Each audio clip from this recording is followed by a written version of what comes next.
Downtown. Downtown, hey! Downtown. You about to go downtown. Good morning, good afternoon, good night, and welcome to another week's episode of Downtown Podcast. Now, today we have a very special guest, none other than Jay Chevelle in the building today at Downtown. Don't waste no time with negativity. How are you doing today?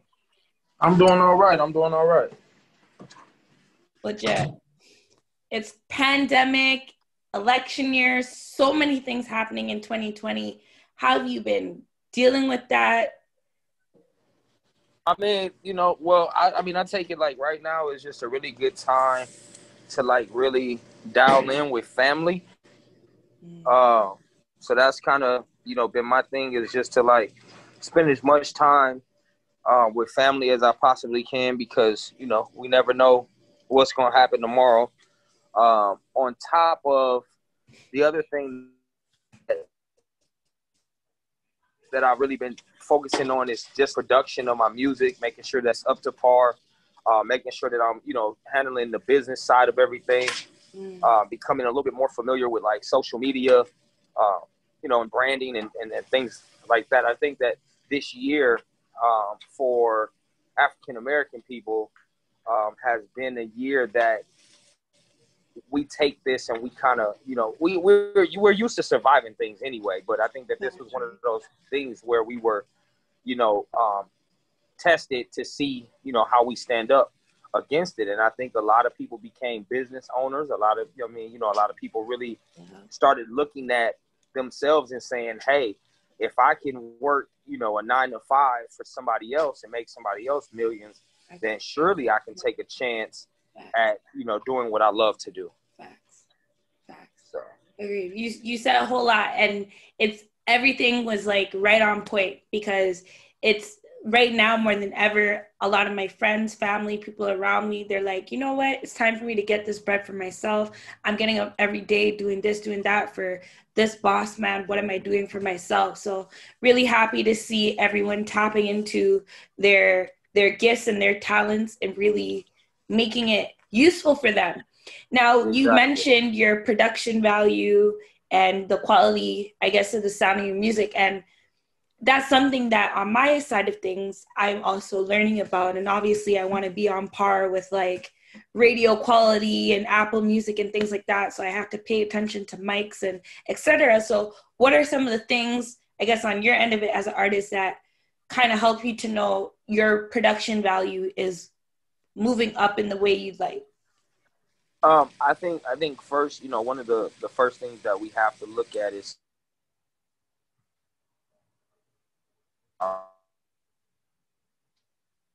taught when we were kids, and that when we talk.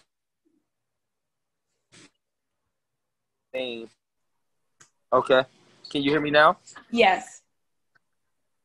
So basically what I was saying is that I feel like right now, it goes back to like what our parents taught us as kids, and that was to listen more than we talk. And then, like I said, it's the same thing in the music industry, is that you have to pay attention to what's out there. A lot of artists, they don't want to compare themselves to anyone, but I always say you have to compare yourself to what's out there and make sure that your music is sounding quality to the music that's out there. Because that's the first thing that a DJ will overlook you for, is if your mix and mastering isn't right, if the music doesn't sound, well enough, prepared for them to be able to transition from one song to the next song. Exactly. They don't want to have to change. Can you hear me? Yep, I'm hearing you. I'm agreeing with what you're speaking on. Yeah. They don't want to have to change the volume. They don't want to have to, add bass to it because it doesn't have enough bass. Or exactly. Okay. I'm gonna go up. You want to hold on, give me 1 second. No problem. What are you cooking tonight? I love food. Steaks. Yummy. I had steak for dinner. Hey. Yeah, I'm making steaks, some grilled corn, some Dungeness crab. Mm. Yeah, so yeah.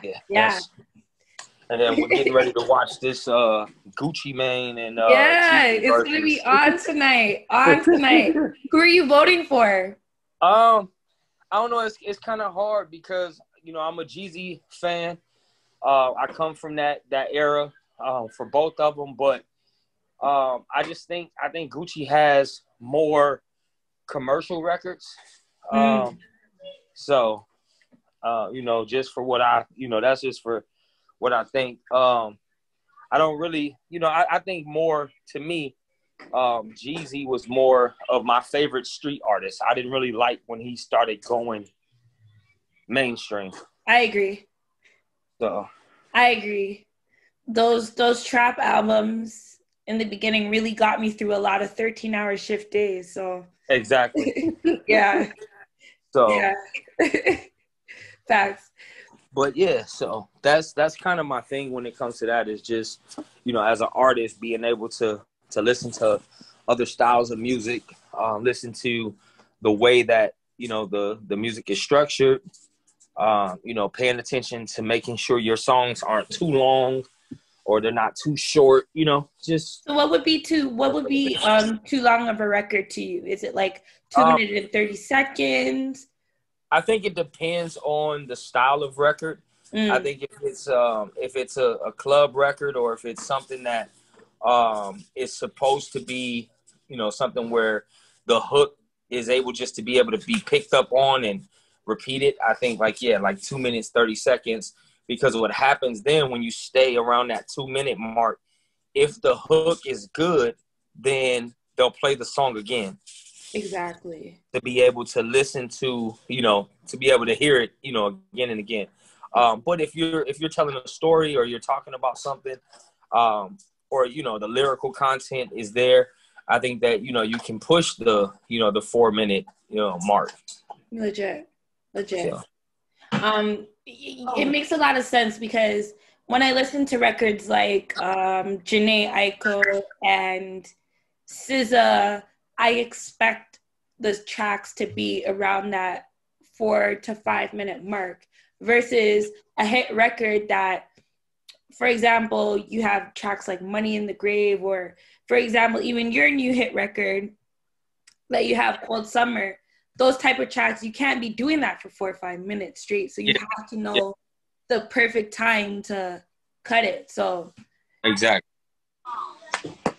So what is something else, I guess, during COVID, you spoke on your production value, but something else that you maybe had to adjust, seeing with like everything that's been going on in 2020?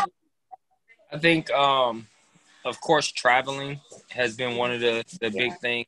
A lot of places are really open yet. So as far as making appearances, that kind of changes everything. It forces everybody to be on the social media side. Also, just I think just dealing with people in general has changed. I think we don't get a lot of like face-to-face contact, anymore. Yeah. Like even now, like even doing the interviews over, live, Exactly. or kind of takes away the vibe. You know what I mean? Exactly. Being in the same area, and to work together, create their own little vibe. So I agree. I think that's changed. So I agree. I definitely do miss traveling, and like one of my parents is like not in the same country as me, so it's been very difficult not to just pop in and out like how I'm used to.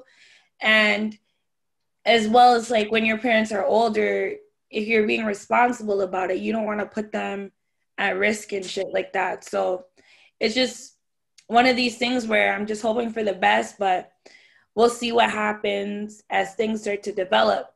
And it's like with interviews, obviously that's something that really bugs me, but I've tried to make the best of it and become like digital as much as possible, because I remember back in the day when we would see interviews, classic interviews that to this day we can look back and be like, oh, I remember watching this and seeing this artist just walk in, or artists have those stories to share. And then now I feel like the conversations and the stories that are shared, it's like, oh yeah, we spoke on Instagram Live in 2020. Like, it just doesn't hit the same. It doesn't hit the same. So I definitely agree with you. If there were like some ideal artists, because I know we spoke on Gucci and Jeezy, but some artists that you just love to work with, collaborate with, or be able to like pick their brain, what are some artists that would be on that list for you? I think my top artist, and I get a lot of arguments about this, my top artist, of course, is 2 Chainz. I really think that 2 Chainz has found his way and his niche and his thing. On top of, if you really listen to him, he says a lot of really slick metaphors and things. So that's probably who I would want to sit down with, because when you start to talk about like independent artists, actually is one of those pioneers. One of the best rebrands hip hop has ever seen. Exactly. And if you sit down and like really listen to like some of his interviews, he kind of takes you through, the process. He's very smart. He makes it, I think he makes it more of an attainable goal than rappers, you know what I mean? Because he talks about, the journey and how he had to put in work and how he had to do free features and how, he kind of lucked up on Wayne's, tour. And, so kind of talk to him because he's open to actually talking about, where it started and how he did it. Another artist that I'm very fond of, he's actually a label mate over at AE, and his name is Fujiano. He has a record right called Molly. Molly? Yeah. Okay. It's Molly, and everybody thinks that, the song is about Molly, but it's actually about his baby mom, and her name was Molly. So that's smart. Yeah. And that, his grind and kind of watching him, go through what he goes through. I'm really interested in more of the real, you know what I mean, behind art, and not like the art that just magically just kind of popped up, nowhere, and now they're big. So those industry plans, for real, because 2 Chainz is definitely, it's funny, like not even an hour ago, I just said like what you were saying about 2 Chainz, and I was like, I've always respected what he's done in the industry, and I don't really give a fuck what people gotta say, because I definitely he's went from trapping to to really doing this, and he definitely took you on that journey, and you see him build with his family, and he's an entrepreneur and has like different businesses. So it's definitely, those are one of the people that I'm like, you know what, like they're actually showing you it's not just good looking videos and pictures on social media. There's a process to it. So yeah. So cold summer. Is that the newest single? Yeah, we got that's the one that's really moving right now. We have another one that we're looking to drop. We don't know exactly when. We were maybe thinking like January. Yeah. But it just depends on kind of how Cold Summer does. Yeah. And it's been doing pretty well. We've had a few like Instagram models kind of pick it up and videos to it. So it's been kind of, vibing. We're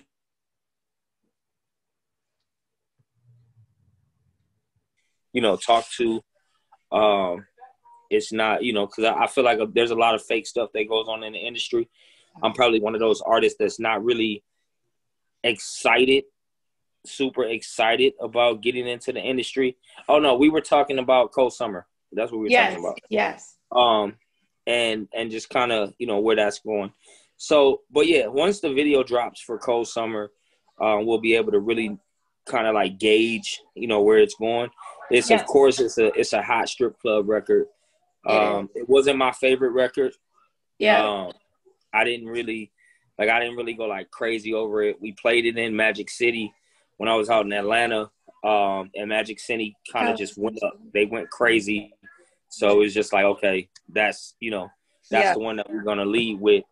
And that's going to be the one to try to catch the wave with. But we have several others. So So when you're thinking about cultivating your sound as an artist, you want to be unique. You don't want people confusing who you Yeah. are, who's playing on the radio. What would you describe your sound as, if you would describe it at all? And Um, how do you want to, I like, had, I guess, categorize yourself, if even moving forward as an artist? well, I kind of, I win, because I have a very distinctive voice, Yes. a very unique voice. So, um, that's just a part of, my gift. And so I think I stand out that way. I really don't get into, um, the sounding like anyone. But, I'm just going to be all the way honest. I have adapted or adopted, I should say. I have adopted the new age sound, with, kind of the auto tunes here and there. And I've always been somebody who has been able to ride the pocket, and find where my vocals fit and stay slick stuff. And I credit that to people like 2 Chainz listening and kind of figuring out how to use your voice as an instrument, and not just vocals. But, yeah. So, so I have adopted that, and I don't know. I just kind of have my own wave, being that I'm from the Midwest. I've lived, in the South. I've lived in LA. I lived in New York. So I kind of like have this mix of different cultures, which allows me to be able to say things with different accents and, harmonies and things like that. So. No, that's something that can add value, as you said, to your music. And I love the fact that you're also like just explaining all the other aspects to you being an artist, because a lot of the times, as you're speaking on like earlier with the journey, a lot of young artists coming up, they look at it and they think, oh, I'm just going to record the song and just put it out and that's it. And there's so much more work than just writing a song and recording it that goes into making it a successful hit. So yeah, and it happens. Sometimes artists are able to drop a song and put it out and it goes viral. That happens from time to time. But as far as just being the consistent thing to do, I don't think that's smart to just always rely on, oh, if I drop it, it's going to be this, because, we're dealing with an industry where there are millions of people trying to get into the industry. And if your sound does not, if it's not set apart from everything else, then you kind of, can get thrown to the wayside. it's true. And that's a part of it as well. It's like, what is something you would say, Jay? And I mean, am I saying the last part of your artist name correctly? Is it Jay Chevelle? Yeah, yeah. Okay. Yeah. What is like one of those things that just keeps you motivated to be an artist and continue and not give up on your passion in spite of everything that's happening? Because a lot of people have. Well, I guess it's because I've been through worse. This ain't my first, go around. I was a signed artist before. I lost the deal. So I've seen the ins and out of the industry. I've seen everything. And what I've found is that I love music so much. And I love like the whole feel of just like putting records together or working with other artists that I either manage or artists that I kind of do like artist development for. Is like, that's where I want to be. I've tried everything from, being in the streets to, being a plumber, to working jobs, different styles of thing. And the only thing that gets me going, is music. So I just feel like, hey, just keep on, dialing in until, I think it was Will Smith that once said, I'd rather die on the treadmill than not try it all or something like that. And it's like, that's where I'm at with it, is that I'll just keep running this treadmill until something happens, whether it's me becoming like a big mainstream artist or me just getting in and being able to put what God has given me on to another artist or, you know, whatever. No, that's real talk, for real. So I do have a staple question that I do love to ask everyone that comes on the show. So as you know, downtown stands for don't waste no time with negativity. And what is a situation, it could be recent or it could be a very long time ago, that it was definitely a negative situation, but you found a way to just rise above or remain positive or not act in the way that people might have expected you to? I think losing my deal back in 2014 was something that was negative, that could have went, you know, a whole nother way. I ended up like being homeless out here in LA. I moved out here. And when I lost that deal due to, like, you know, rough management, that was one of those things where I could have, you know, flipped my wig and, you know, went crazy and, you know, deal with it. You know, God had a different path for me. And I was able to grow from that and eventually come to a point where I was able to put it behind me. So I definitely think that is, you know, one of those things that was a negative that I kind of turned into a positive. Ever since I could remember when I was young, I always had this slogan of my own, that you have to hate losing more than you love winning in order to win. And I think that is a part of that run, you know, is that you got to go through things and you're going to meet people, and there's going to be people that steal from you. There's going to be people who talk about you. There's going to be people who, you know, don't like your music. There's going to be people who like your music but won't tell anybody that they like your music. There's going to, you know what I mean? There's going to be name calling. To be people are going to make up stories. Old stories are going to come back. You know, there's always going to be a negative, always. You can't, you know, get away from that. It's just about what you do with it.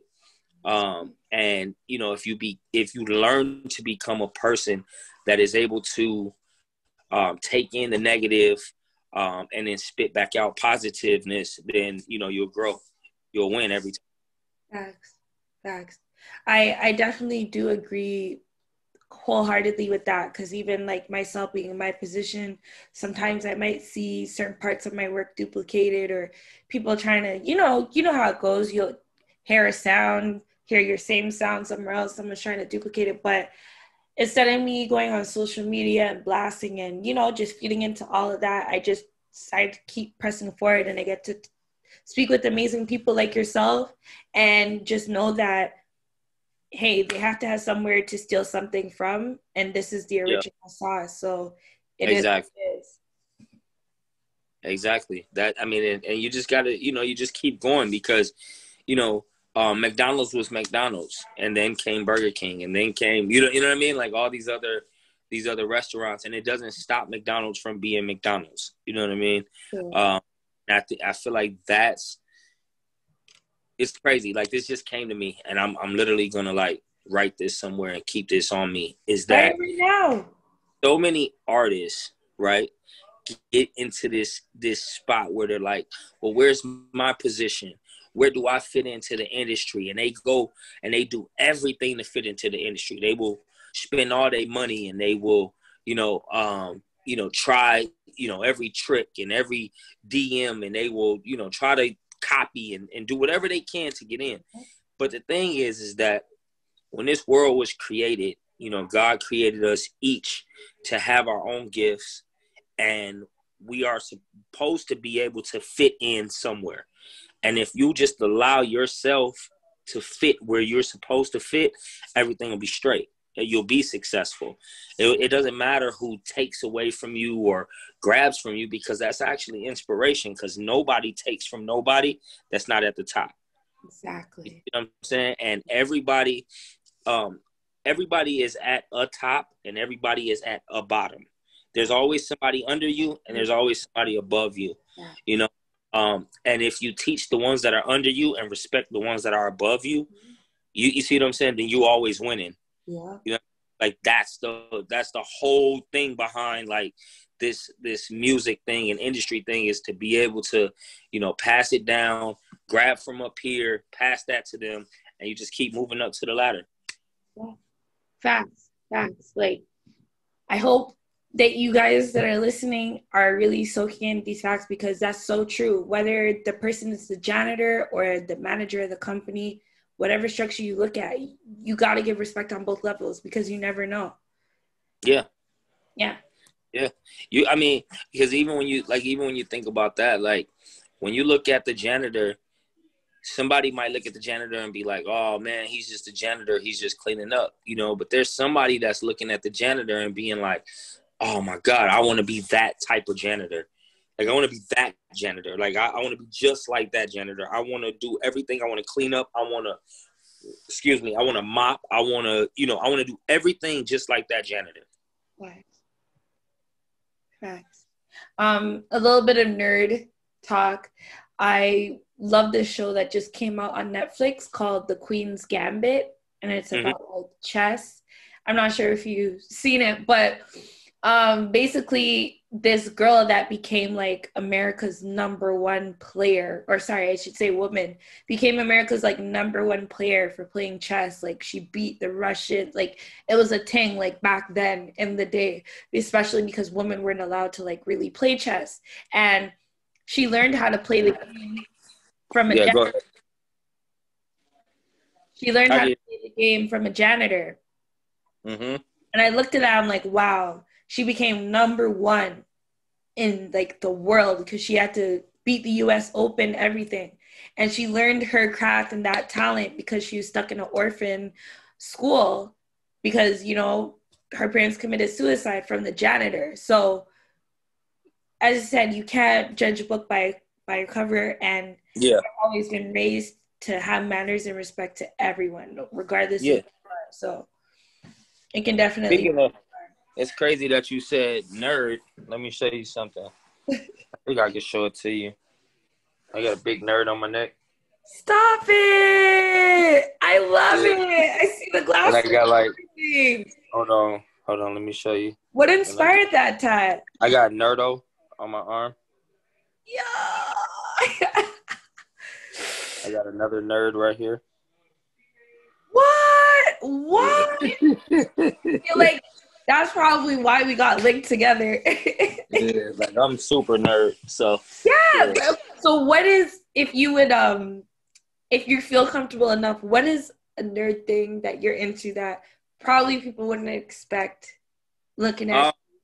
I'm into what's crazy? A lot of people don't know. But I want to get a sponsored deal with Lego. I'm really into Legos. The first Black man to have a deal with Lego, I'm here for it. I'm here for it. Yes. Yeah, I want to. Well, it's crazy because what I want to do. This is amazing. I'm giving this to you, and if somebody's out there and y'all want to take it, I don't care, because my point behind it, of course, I would love to be a part of the team, but I think that we should go back and rebuild all the Black history stuff in Legos. Like, they should have Lego sets for Black people that tell the stories of the Harriet Tubmans and things like that. I think still have time. Send them an email. February, still a little bit away. Yeah. So that's a really great concept. Like, seriously. So yep. I love Legos. I'm a math fanatic. I love numbers. When you say math, are we talking like algebra, calculus? I ain't 1 + 1 = 2. Algebra in there. I'm more into money, but got you. The symbolization of numbers. Yeah. I get into like the sets of sevens or the sets of fours or different things like that.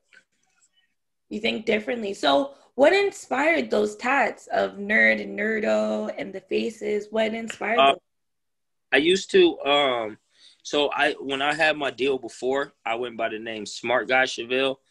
And that was kind of like my whole thing. Like, I wore the glasses with no lenses. And I did the like double Dutch hairline, all of that. So that was kind of like my thing. And I was always told that even when I was in the streets and I was hustling and doing stuff like that, I was always told that I was like the nerd of the streets, because I didn't really care so much about like the violent side and the guns and all of that. Into taking my situation and what was presented to me, and getting out of it. And I just became that type of person who would sit back and come up with many of ways to make deals and how to do this and how to gain that. And people would just always be like, oh, he's a nerd. Like, he's a street nerd. So I kept it and went with it. Well, that's good. And you have to, like, especially when you're a part of that world and that life, like, you have to tap into something. You have to tap into something outside of that to have some sort of a escape or release or hope for some, you know? So I get it. Yeah, well, you got to be able to, you know, I tell people this too. This was something that was told to me by, and this goes back to listening. So all y'all that's watching that feel like you know it all, you don't know it all. You don't. I was in the studio with this OG named Father, and we were talking about like the industry or whatever. And this is crazy because this was like maybe like 15 years ago. And he literally told me like, yo, he was like, you have to be able to be pulled out of the matrix. He said the music industry is the matrix. So everybody shouldn't call you by your stage name, and everybody shouldn't call you by your government name. The people that call you by your government name, those are the people who are able to snatch you out of the matrix. You know what I mean? Because you're going to have millions of people, Chevelle. And then it's like when you hear Jeremiah, you know, oh, that's somebody who's, you know, either getting on my head or trying to tell me something that I need to listen to be able to pull me out of that so I don't get lost in it. And I think if more people had that instead of the groupies, then you wouldn't have a lot of like what's going on as far as like the violence and the artists dying and, you know, people, you know, dying from overdoses and people dying from being shot and all of this, because then you have the people that will pull you out. But, you know, we get so many yes men that just want to be, you know, a part of whatever you got going on. So then when you slip, you know, everything just slips with it.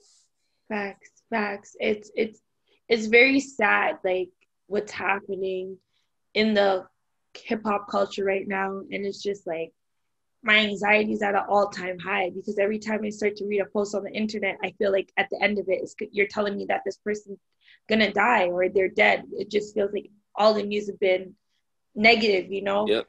RIP to all the fallen soldiers we've lost so far. And it's just, everyone's under the age of 30. I'm like, nigga, I want to grow old.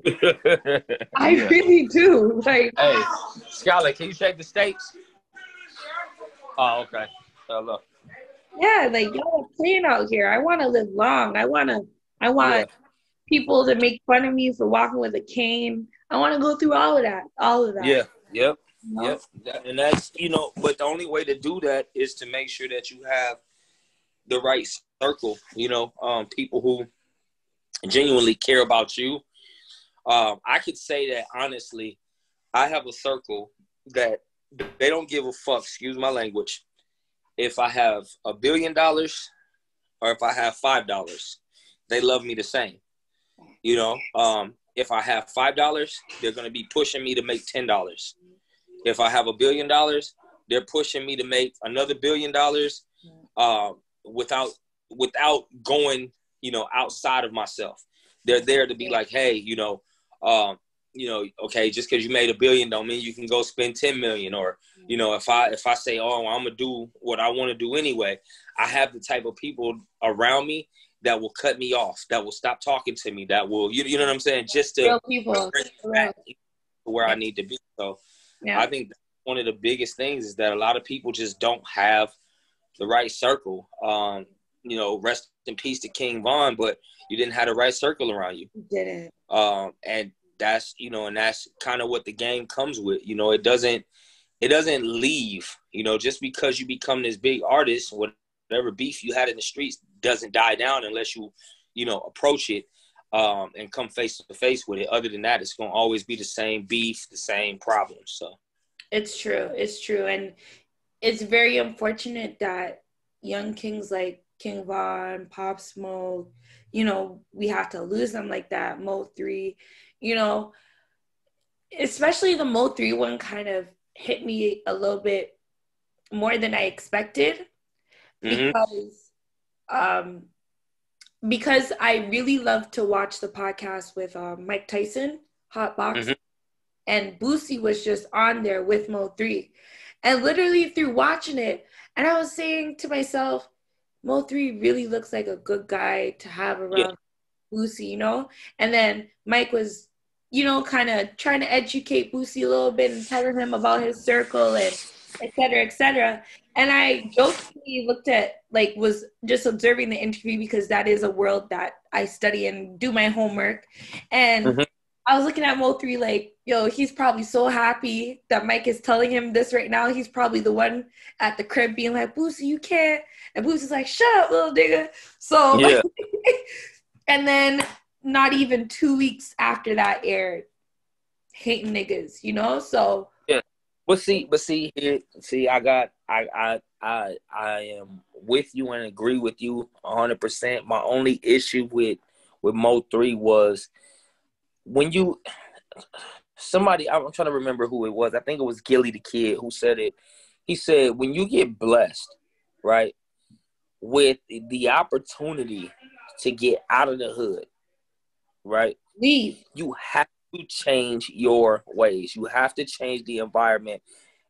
I don't give a damn. They can call me a sellout. They can say, he ain't doing this no more. He's not really what he say he is, or this, that, and the fourth. But guess what?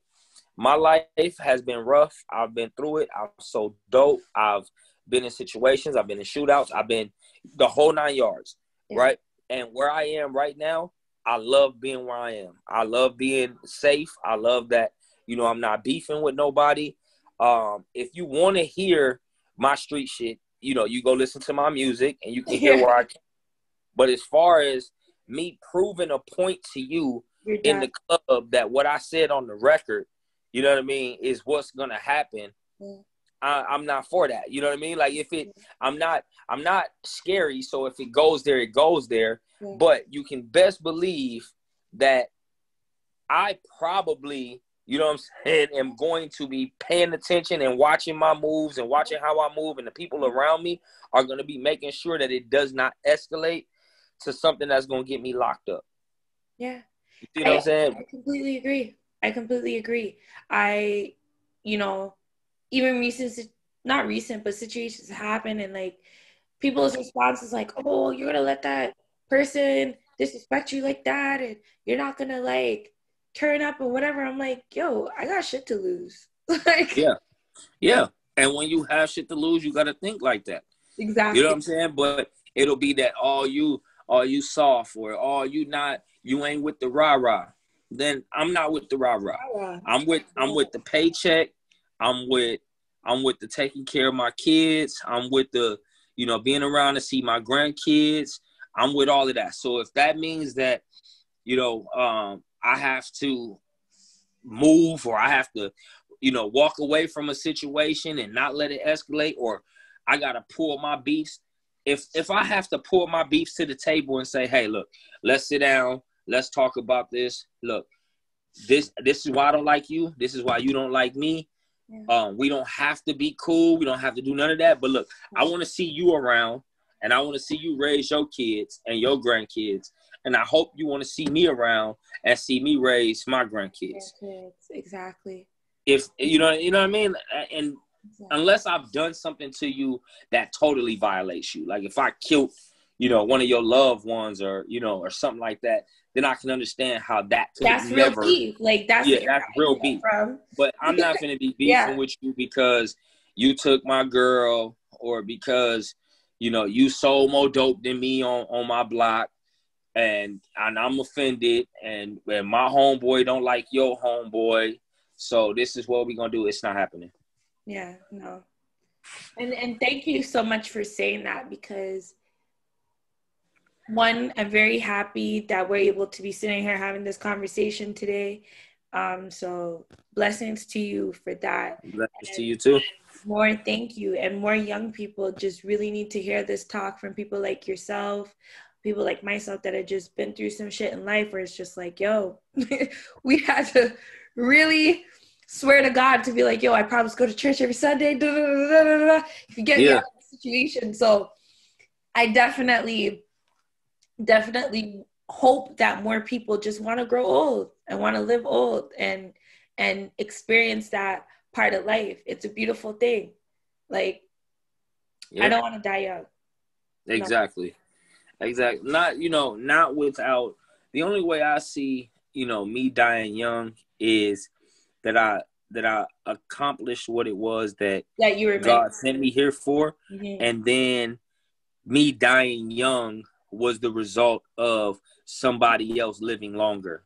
You know what I mean? Like, if I, for example, if I died because I took a stand or, and it changed the world, like Nipsey died young, and I hate that he died young, but he opened up the minds of the entrepreneur. Changed the world.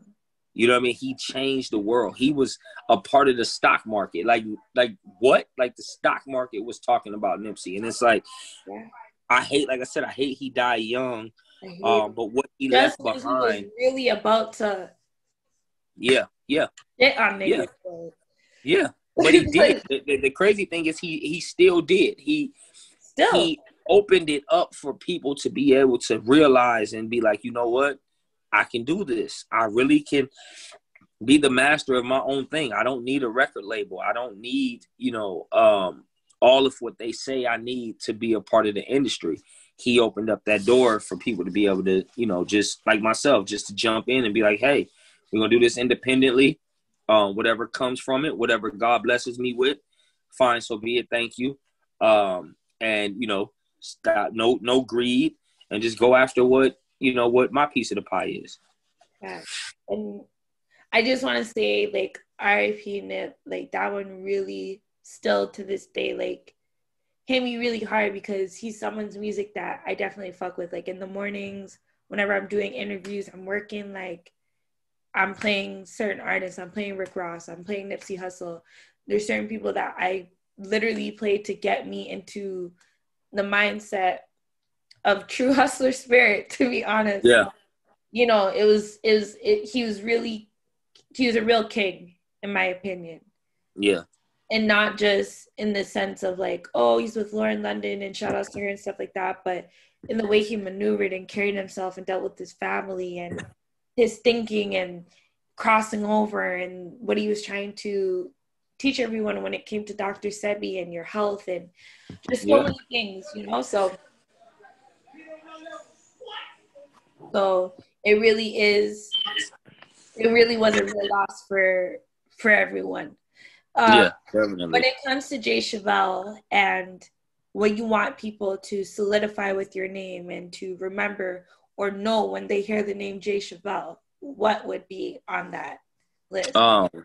One of the most common words ever, and that's hustler.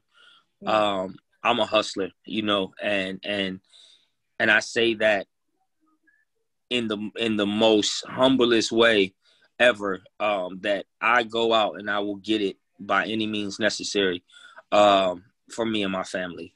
And that's what I do. Everything is to bring forth income and financial freedom. So that's my thing. I don't care if it's I'll sell somebody a jar of banana pudding. You know what I'm saying? Like whatever. Like I'll get in the kitchen, I'll get behind that grill and be selling plates, like grandma did, if I have to. So that's what I want people to know, is that I'm a hustler and I never gave up. That I seen the ups, I seen the downs, and I never gave up. I always was able to pick myself back up. Yeah. And it's like you have something to live for. You have a family. Like a lot of niggas have a whole family at home and act like they don't have nothing going on. Like you have something to live for, Kings. Yeah. Yeah. But see, I get it, because I haven't always been, like I am now, and I get it. Like it's hard when you come from. See, I think that the main thing and one day I'm gonna, make sure we have you. We got a podcast coming out called Ace of Spades. Yes. And basically what we do is, the culture, and hopefully it's after all of this is over with so we can have you in studio. But we're basically, the culture, to me, the culture game is spades. Everybody plays spades in this culture. And I want to just be able to get together and play spades and talk about, the things that are going on in the world, whatever you got going on as far as your business and things like that. But I feel like I really want to be able to connect with people and get people to understand that you have something to live for. You have a family. I have kids. I have 5 kids. You know what I'm saying? My oldest is 19. My youngest is 13, and, I got god kids. I got nieces, nephews. And it's like, I don't want to be the guy that's behind bars, that the family always talks about, Jay is in jail again, or Jay's, he's doing this again. And it's like, nah, I want my families to be able to strive. And like you said, I'm thankful that you call us kings, because that's truly what we are, kings and queens. And until we accept that, we're going to continue to be walked over and walked on. Facts. I you've given so many gems, and I hope you talk in a really low and humble tone, but you're really talking that talk tonight, Jay. So I really hope that people took note, from production to getting your business in order to being diverse and having interests outside of music. You really gave a lot of game. So thank you for being so open with me. Really having that conversation, because as we said, we see a lot of the finished product and things on social media, and a lot of people aren't seeing the true journey. You know what I mean? A lot of your favorite rappers don't take drugs no more. A lot of your favorite rappers, they don't do lean no more. They don't do none of that because they figured out they don't want to die young. So if there's anything that you really want to take away from this conversation, it's things like that. At the end of the day, it's all about being here. If you're not here, you can't do nothing. So it's like, whatever you got to do to stay here, of course, when it's your time, it's your time. But whatever you can do within that to stay, that's what you got to do. You gotta be able to stay here so people can know you. You know what I mean? So people can understand you, so people can hear you, so your family can strive forward. Because we are responsible for ourselves, but we also responsible for those who God gave us to be able to look after and care for. So it's like, if you're not, providing that sense of security for the people that you call your loved ones. And when I say sense of security, I don't mean just providing and things like that, but knowing that you're here is security for your family. Knowing that you're living, knowing that you're not in jail, knowing that that's security for them. Because every time somebody is taken away in our community, in our culture, that creates abandonment issues. Yeah, it does. And abandonment issues is one of the biggest things that we deal with in our culture. It is. In the home, everywhere we go, I've been guilty of it as well, because we just have that broken home syndrome. Not exactly. That it happens for everyone, but majority of us. Yep. So I just want to throw in a fun question that I kind of a random question I like to just throw in there to have some fun and just kind of see a little bit more what your thinking is like. So here's the question. It's a would you rather question. So okay. I'm sure you're aware of the game. You have to choose one option. I give you 2. Okay. Your would you rather question for tonight is, would you rather chop off a baby's foot or chop off both your thumbs? Chop off both of my thumbs. Really? Yeah. Why?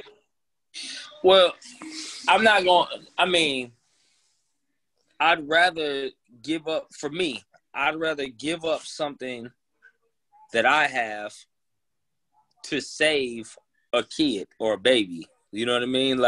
Yeah. I mean, I just feel like I can figure it out. You know what I mean? Like, but I'm not going to cut a baby's foot off. They still got to learn how to walk. You know what I mean? And I'm not going to take that from them. You know what I'm saying? In the beginning, like just put them out there with nothing. No, I've already used my hands. And I'm pretty sure I've learned that I could probably use my hands without my thumb. You think so? Try to Yeah. hold your phone right now and type without your thumbs. That's cool. I can just do this. I'm just being devil's advocate.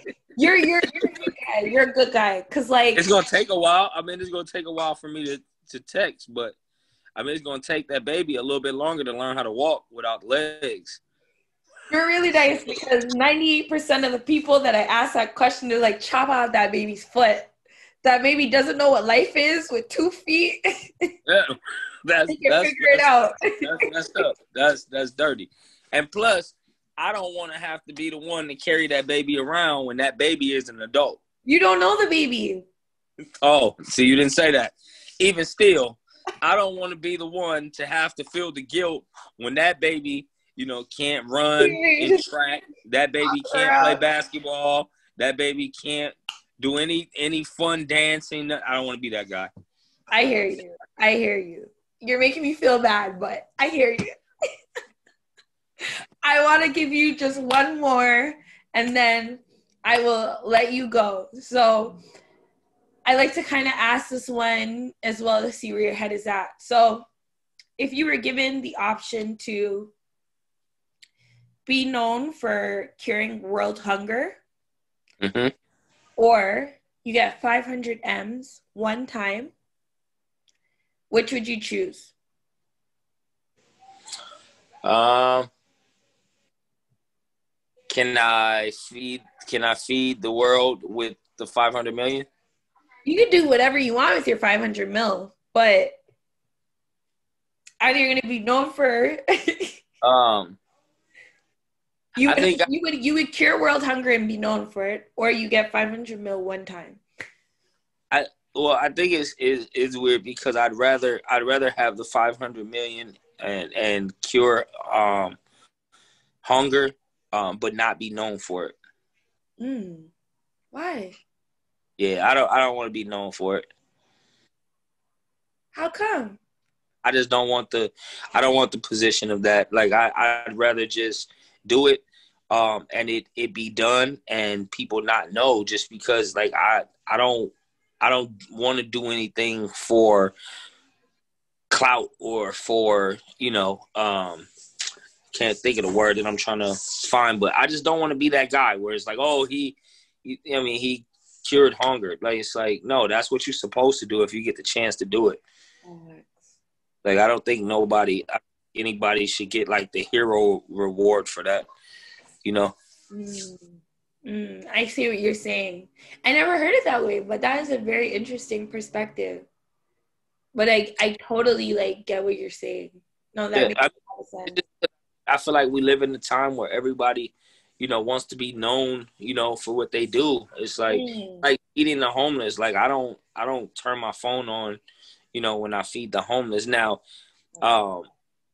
if it's something like, I don't know, it has to be something that like, I'm doing to inspire somebody else. But as far as like just me wanting to be like, hey, look at me, I'm feeding the homeless. It's like, just feed them and move on,